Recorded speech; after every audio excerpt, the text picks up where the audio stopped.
আসসালামু আলাইকুম রহমতুল্লাহ। প্রিয় দর্শক, যে একটি ভুলে অধিকাংশ পুরুষরাই জাহান্নামে যাবে, আজকে আমরা এই বিষয় নিয়ে অনেক তথ্য জানব। তো ধৈর্য ধরে মাত্র 2 মিনিটের জন্য ভিডিওটা দেখুন।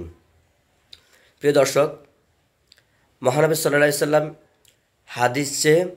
হাদিসে এরশাদ করেছেন, মা আসফালা মিনাল কাবাইনি মিনাল ইজারি ফিন্নার।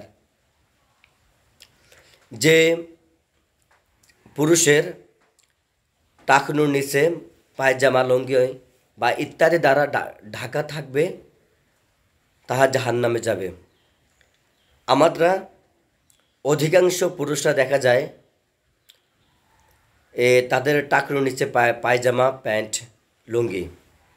অথচ মহানবী সাল্লাল্লাহু আলাইহি সাল্লাম 1450 বছর আগে আমাদেরকে বলে গিয়েছেন যে টাকনুর নিচে যাতে করে কোনো কিছু যেন ঝুলিয়ে না থাকে, পায়জামা বা লুঙ্গি দ্বারা যেন ঢাকা না থাকে, তাহলে যদি থাকে তাহলে কিয়ামতের ময়দানে সে জাহান্নামে যাবে, সেই অংশটা জাহান্নামে যাবে।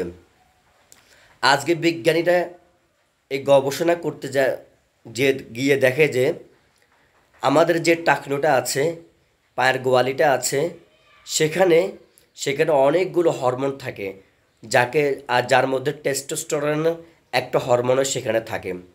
যদি কোনো পুরুষের লুঙ্গি বা পায়জামা দ্বারা এই পায়ের গোয়ালি বা টাকনুটা ঢাকা থাকে, তাহলে সূর্যের যে আলোটা আছে সেটা লাগে না, এবং কি সরাসরি অক্সিজেন পায়ের গোয়ালের মধ্যে লাগে না, যার কারণে হরমোনগত সমস্যা দেখা দেয়, এবং কি এতে করে পুরুষের যৌন শক্তিও কমে যায়।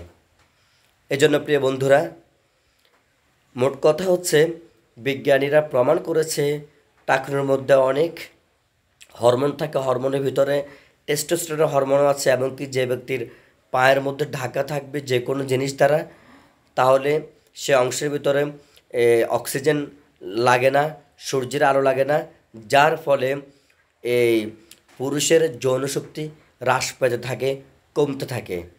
তো আমাদের মহানবী সাল্লাল্লাহু আলাইহি ওয়াসাল্লাম 1450 বছর আগে বলে গিয়েছেন হাদিসের মধ্যে। এই জন্য আসুন আমরা জাহান্নাম থেকে রাসূলের প্রত্যেকটা কথা দুনিয়া আখিরাতের জন্য মঙ্গল, তাই আসুন আমরা জাহান্নাম থেকে বাঁচতে আমরা এই আমলটা করি, এবং দুনিয়াতে যত শারীরিক যে সমস্যা, যে যৌনশক্তির যে বিষয়টা, এটার প্রতি আমরা খেয়াল করি।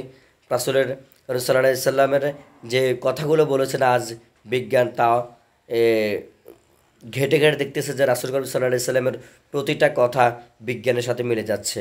তাহলে বিজ্ঞান আসছে মাত্র 100 বছর হলো, আর মহানবী সাল্লাল্লাহু আলাইহি সাল্লাম 1450 বছর আগে বলে গিয়েছেন। তো বন্ধুরা, যাই হোক, আর কথা লম্বা করব না, আসুন আমরা সবাই মা আসফালা মিনাল কাবাইনি মিনাল ইজারি ফিন্নার রাসূলের এই হাদিসটির উপর আমল করি, তাহলে ইনশাআল্লাহ আমরা আখিরাতে দিন ও দুনিয়াতে আমরা শান্তি লাভ করব।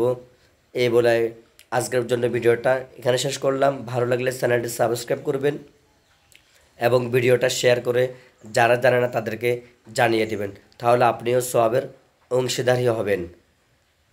আজ এ পর্যন্ত, ভালো থাকেন, আল্লাহ হাফেজ।